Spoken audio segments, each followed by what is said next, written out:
We're looking at point of view today, who is speaking and why it matters.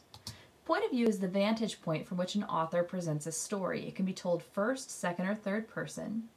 But before we can get into that, we need to know the difference between dialogue and narration. Dialogue is the conversation between characters, while the narration is the written particulars of an occurrence or a series of events. So looking at dialogue examples first, Mindy could say, the cat died. And Jem could say, no, not Mr. Fluffer Tuffers. I've had him since I was 12. Here's our dialogue. But we can add in narration to give us more specifics. Cried Jim through his huge tears of grief. This is going to give us not only who is speaking, but how they're speaking and how they're reacting. But narration can also provide us more information, such as Mindy did not mention her involvement. As we look at the types of point of view, we're looking specifically at narration. So first-person narration uses I, me, us, we, or my, and the narrator is involved in the story, thus they only know what she or he has seen or thought.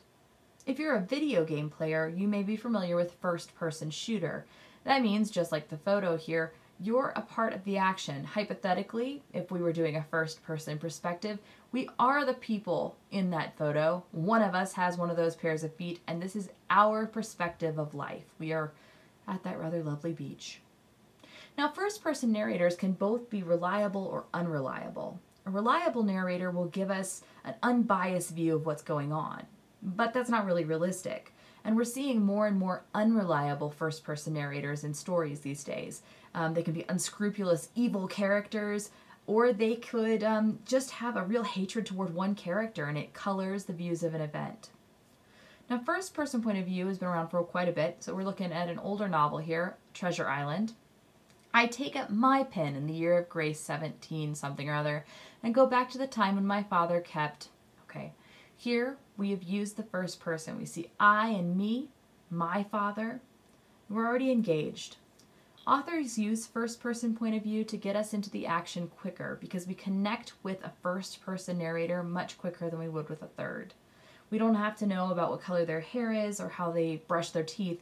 We just know, oh, I'm going to be taking in the mental strain of this character, which is different than third person because we have a certain, step back if you would. We use she or he and they as our pronouns, and the narrator is not involved in the action but relaying the events. Like this photograph here, or again, if you've played a video game where you have third-person view, you're standing back and watching everything as if you're looking at a photograph. You're not in the picture, you're looking at others who are in the picture. And that presents two different options. We can have two types of third-person narrator, omniscient or limited. An omniscient narrator knows every single thing that's going on. That means they can hear all of the characters' thoughts, whereas a limited can either only hear one character's thoughts or none at all. And this is what that looks like. In the novel Little Women, we get to hear everyone's thoughts. So in that first bit here, we're talking about Jo, and she says she knew it very well, for it was that beautiful old story of the best life ever lived. And Jo felt that it was a true guidebook.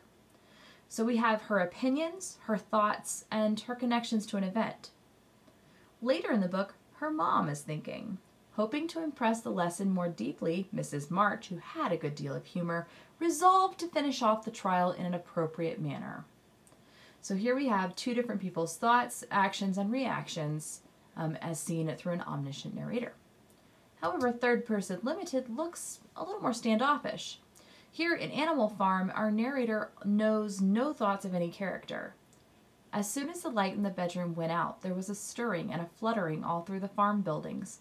Word had gone round during the day that old Major, the prize middle white boar, had had a strange dream on the previous night and wished to communicate it to the other animals.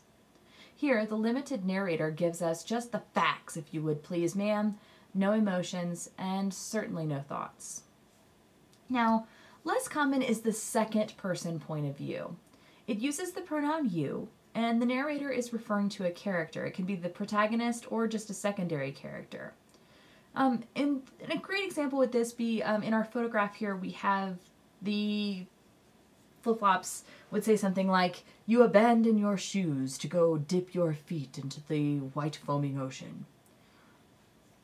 It's more common in form and writing types and role-playing books, and we tend to think it kind of pretentious in American literature, but it does exist. Check out these examples. Here's from a film, Bright Lights, Big City. You're not the kind of guy who would be at a place like this at this time in the morning, but here you are, and you cannot say that the terrain is entirely unfamiliar, although the details are fuzzy. Or maybe you've seen this instead, a choose-your-own-adventure novel. You're sitting at home minding your own business when someone knocks at your door. What will you do? And then you get to choose because you are a part of the action. Now, point of view also shows up in nonfiction, although it doesn't necessarily give us insights into characters as it does in fiction. Instead, it allows us to look for bias. So in first-person examples of nonfiction, we see autobiographies and memoirs. We need to be aware of bias here because they're retelling an event through their own memories, and that can be kind of skewed. It also can be colored through their opinions of people or events. Similarly, editorials and opinion articles are entirely persuasive text, and by using first person, we need to be aware that their bias is the entire point behind the article. Second person in nonfiction is a bit more common, as we see travel guides and do-it-yourself are going to present lots of the you bits, and this isn't necessarily bias, it's just kind of there. Third person, however, is the least likely to have bias, as it's more common for news articles, biographies, and essays. Now, these can be persuasive, thus their thesis can be a different opinion than yours, but they're not going to state in a very clear bias, and if they do, that's not good, and you should look for a lesson on this channel about that. In review, on point of view, it is the vantage point from which an author presents a story. First and third person are most common, and second is pretty rare, but you do see it. And point of view encourage us to pay attention to details because it shows out bias. Thus, it's most important in both fiction and nonfiction. Have a great day.